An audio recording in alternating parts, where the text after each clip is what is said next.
Online तो सब कहते हैं कि आई एम सो डिलूलू, जैसे कि ये कोई क्यूट ट्रेंड हो। लेकिन क्या आप जानते हैं कि असल में डिल्यूजन कोई फनी फिल्टर नहीं बल्कि काफी डेंजरस मेंटल हेल्थ कंडीशन है। मैं काफी ऐसे यंग लोगों से मिलता हूं जो कि डिलूलू को जोक्स में लेते हैं, लेकिन डिलूलू डिल्यूजन से निकला है। और डिल्यूजन एक ऐसी सोच है जहां इंसान हकीकत से काफी दूर हो जाता है और अपनी इमेजिनेशन और रियलिटी में फर्क खो देता है। और अगर एक शख्स में डिल्यूजन डायग्नोस हो जाए तो ये एक बहुत बड़ा रेड फ्लैग साइन है। आज की इस वीडियो में हम समझेंगे कि डिल्यूजन होती क्या है, इसके पीछे साइंस क्या है, कैसे ये एक इंसान को और उसके रिश्तों को बर्बाद कर देती है, और इसके साथ साथ क्या इसका इलाज मौजूद है।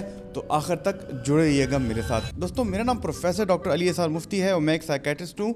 और आज की वीडियो बहुत इंपॉर्टेंट है क्योंकि आज हम बात करने जा रहे हैं डिल्यूजन्स के बारे में। तो दोस्तों, डिल्यूजन एक फिक्स फॉल्स अनशेकेबल बिलीफ होती है, यानी कि आप एक शख्स के बिलीफ को बार बार चैलेंज करो, वो फॉल्स होगा, हकीकत से दूर होगा और अनशेकेबल होगा। अगर आपको मैं डिल्यूजन की एग्जांपल दूं तो ऐसे बंदे जिनको शक होता है कि लोग उनके खिलाफ हैं, ये भी शक होता है कि लोग उनके खाने में जहर दे रहे हैं या किसी ने इन पर जादू या तावीज़ किया है। और हम जब इनसे बार बार पूछते हैं कि तुम्हारा तो ये शक गलत है, इसमें कोई हकीकत नहीं है, तो जिस बंदे को डिल्यूजन नहीं होगा वो हमारी इस प्रोवोकेशन पे, हमारे इस चैलेंज पे वो मान जाएगा कि हाँ, हो सकता है ये मेरा वाकई एक ख्याल हो। लेकिन जिन बंदों को डिल्यूजन होता है वो न सिर्फ डिल्यूजन पे पक्के होते हैं, काफ़ी हफ्ते बल्कि महीनों से उनको डिल्यूजन होता है सस्पिशियसनेस का या इससे रिलेटेड कोई और थीम, बल्कि इसके नतीजे में उनको डिप्रेशन, एंग्जाइटी, पैनिक अटैक और वो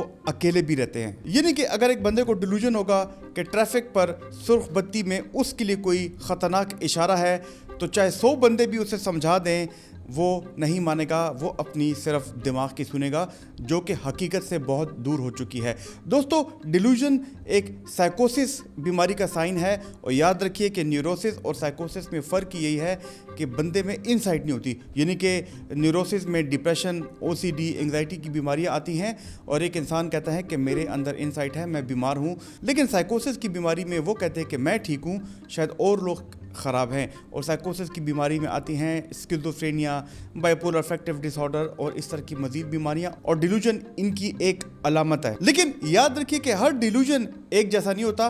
कुछ लोग तो समझते हैं कि वो इस दुनिया में हीरो हैं और उनके पास कोई ख़ास एबिलिटीज़ हैं, और कुछ लोग समझते हैं कि लोग इनके ख़िलाफ़ हैं। तो हमारे पास जो लोग आते हैं उनकी डिल्यूजन की टाइप्स मुख्तलिफ होती हैं। सबसे पहले आता है परसिक्यूटरी डिल्यूजन, यानी कि एक शख्स को लगता है कि लोग उसके खिलाफ हैं, उसका ताक़ब कर रहे हैं और उसके खाने में हो सकता है जहर भी मिला रहे हैं और किसी ने उस पर जादू तावीज़ किया है। और इस पे इनको इतना पक्का यकीन होता है कि आप उनको बार बार ये चीज़ें बताएं कि ये हकीकत से दूर है, वो मानेंगे नहीं। लेकिन इसके साथ साथ एक ऐसा डिल्यूजन भी है जिसमें इंसान को लगता है कि वो आम बंदों के मुकाबले में बहुत ख़ास है, वो एक स्पेशल बंदा है, बल्कि कभी कभी तो वो अपने किसी भी रिलीजन में समझते हैं कि वो बहुत बड़े स्पिरिचुअल लीडर हैं, और वो ये भी कहते हैं कि हमारे ताल्लुकात बड़े बड़े पॉलिटिशियंस भी हैं, हालांकि इसमें कोई हकीकत नहीं होती। और फिर आता है डिल्यूजन ऑफ एरोटोमेनिया, जिसमें एक पेशेंट या एक शख्स को लगता है बहुत फेमस सेलिब्रिटी या कोई बहुत फेमस इंसान उस शख्स से प्यार करता है,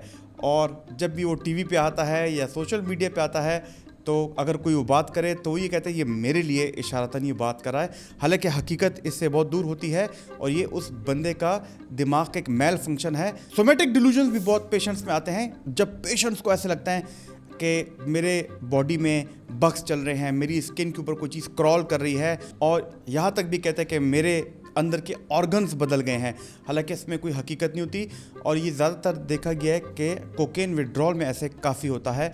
और फिर आता है सबसे मशहूर डिल्यूजन, जिसे डिल्यूजन ऑफ इनफिडेलिटी कहते हैं, जहाँ पे एक पार्टनर समझता है कि मेरा दूसरा पार्टनर जिससे मुझे मोहब्बत है वो मुझे चीट कर रहा है, और वो चीट कर रहा है या किसी एक बंदे के साथ या मल्टीपल बंदों के साथ। अब ये बिलीफ और ये डिल्यूजन हो सकता है आप पहली दफ़ा सुन रहे तो आपको बहुत अजीब लगेंगे, लेकिन जब ब्रेन की रिवायरिंग में ही कुछ गलत हो रहा हो, इंसान की रियलिटी डिस्टॉर्ट हो जाती है और वो अपनी दुनिया खुद ही बना बना लेता है। याद रखिए दोस्तों, डिल्यूजन का लिंक डोपामीन डिसफंक्शन के साथ है। डोपामीन के बारे में मैंने पहले बताया कि ये एक ऐसा न्यूरोकेमिकल है जो कि आपकी मोटिवेशन और आपके रिवॉर्ड्स के लिए रिस्पॉन्सिबल है। लेकिन जिन लोगों में डिल्यूजन होती है उनमें ब्रेन का ये रिवार्ड सिस्टम और प्रेडिक्शन सिस्टम ओवर फाइट करता है, ओवर एक्साइटेड हो जाता है, यानी कि डोपामीन ज़्यादा भी हो सकती है। यहाँ पे हमारा फ्रंटल लोब काफ़ी वीक हो जाता है, क्योंकि फ्रंटल लोब का ये काम होता है कि वो हमें रियलिटी चेक दे, हमें रियलिटी में रखे। यहाँ पे वो डिसाइड ही नहीं कर पाता कि क्या चीज़ रियल है और क्या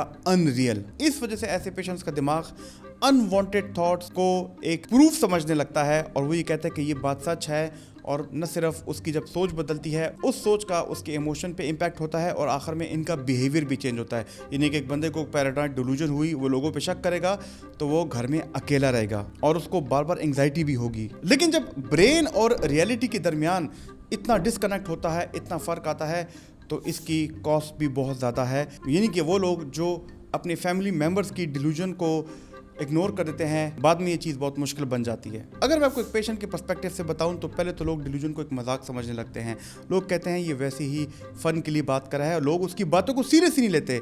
और फिर बाद में उसके फैमिली एंड फ्रेंड्स इससे मुतासर होते हैं, क्योंकि जब वो बार बार एक सस्पिशियसनेस की वजह से, पैरानोया की वजह से वो अकेला रहेगा, उसके रिश्ते ख़राब होंगे। अब इन चीज़ों पे गड़बड़ आती है। इस तरह का मरीज़ अपनी सोचों में ऐसे कैद हो जाता है कि उसे सब कुछ रियल और ठीक दिखाई देता है और उसमें इनसाइट नहीं होती। इसके अलावा सबसे पेनफुल चीज़ ये है कि वो समझता है कि मैं ठीक हूँ और बाकी लोग बीमार हैं, और इस वजह से ट्रीटमेंट को लेके उनमें मुश्किलात भी आती हैं। अगर हम ट्रीटमेंट की बात करें, डोपामिन डिसरेगुलेशन की वजह से ज़्यादा डोपामिन होगा तो उसके लिए हमें देनी पड़ेंगी एंटी डोपामिन, जिन्हें हम कहते हैं एंटी साइकोटिक्स। एंटी साइकोटिक्स भी दो किस्म की होती हैं, एक एटिपिकल और एक टिपिकल। लेकिन याद रखिए दोस्तों कि ये दवाई ऐसे नहीं कि 1 या 2 महीने के लिए लेनी है, ये अंडर सुपरवाइज्ड साइकेट्रिस्ट लेनी है और कुछ महीनों के लिए लेनी होती है और उसके बाद आराम से टेपर ऑफ करनी होती है। ये बहुत ज़रूरी है। इनमें कुछ ऐसी दवाइयाँ हैं जिनमें वेट गेन, वज़न का बढ़ना भी एक साइड इफेक्ट है, लेकिन हर दवाई में नहीं होता।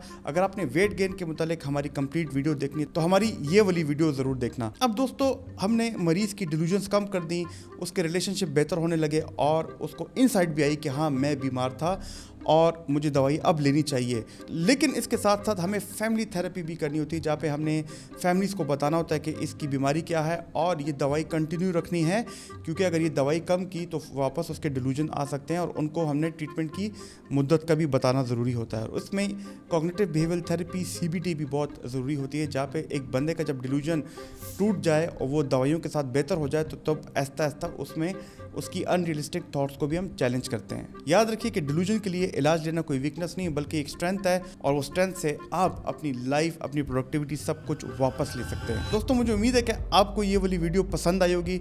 अगर ये वाली वीडियो पसंद आई तो हमारी ये वाली वीडियो भी देखना, जिसमें मैंने डोपामिन को लेकर काफ़ी डिटेल से बातें की हुई हैं और उसके सिस्टम्स को समझाया हुआ है। मेरी कोशिश है कि इन वीडियोस के ज़रिए आपको साइकोलॉजिकल रेजिलियंस दूँ, आपके अंदर मेंटल हेल्थ अवेयरनेस लाऊँ। अपना बहुत बहुत ख्याल रखिएगा। खुदा हाफिज़।